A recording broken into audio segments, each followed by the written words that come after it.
voudrais parler d'un. Je crois que c'est un sujet que j'avais déjà abordé, je ne me souviens plus très bien. La question de l'oncle et des neveux.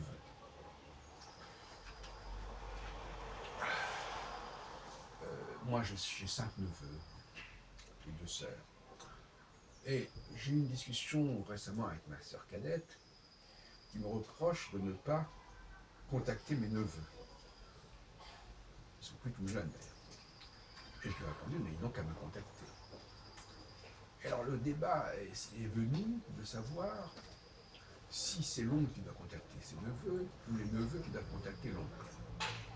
C'est intéressant sur le plan philosophique, parce que dans un cas, on fait primer l'aval sur l'amont, l'autre cas, l'amont sur l'aval.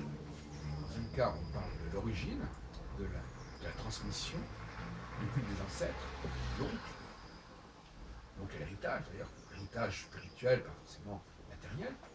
L'autre cas, on parle des enfants, des neveux qui représentent l'avenir.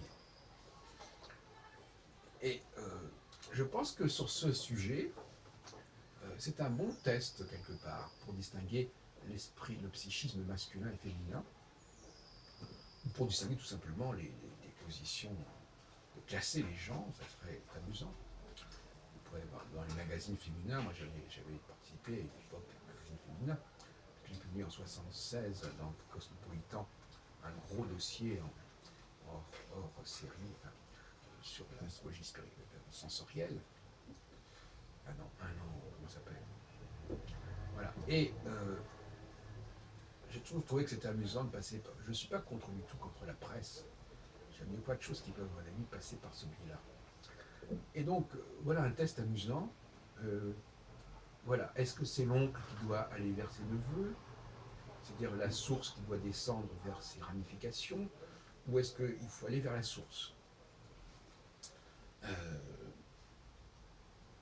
Est-ce que, par exemple, si on prend d'autres problèmes comme les emprunts linguistiques, est-ce que c'est les Français qui doivent aller vers les Anglais parce que les Anglais leur ont emprunté des mots, ou est-ce que ce sont les Anglais qui doivent aller vers les Français, etc. Bon, donc ça va à tous les niveaux, c'est-à-dire toujours la source, est-ce que c'est la source qui doit aller vers les dérivés de cette source?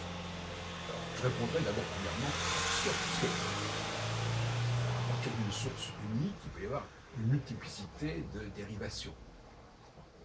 Donc la source, c'est quand même le centre. Bon, à partir du centre, il y a des avenues qui circulent là. Donc, est-ce que c'est au centre d'aller vers les différentes avenues, ou est-ce que ce sont les avenues qui doivent se polariser vers le centre? Grave question, qui est aussi la question de la déconcentration, de la décentralisation, etc., ou du centralisme, etc.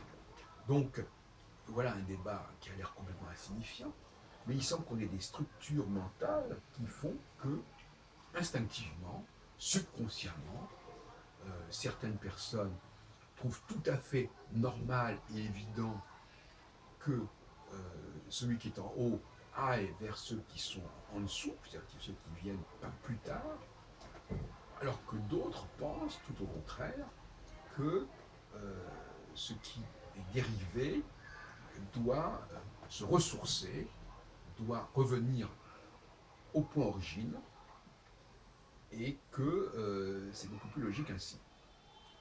Le problème de la transmission, qu'est-ce que c'est que la transmission? Jusqu'à au contraire, c'est quand même de ceux qui sont déjà plus âgés vers les gens les plus jeunes. Mais on entend des discours du genre, mais c'est à toi, l'oncle, d'aller t'intéresser à ce que font tes neveux. Alors, étant donné que mes neveux, quand ils sont nés, ils étaient très jeunes par définition.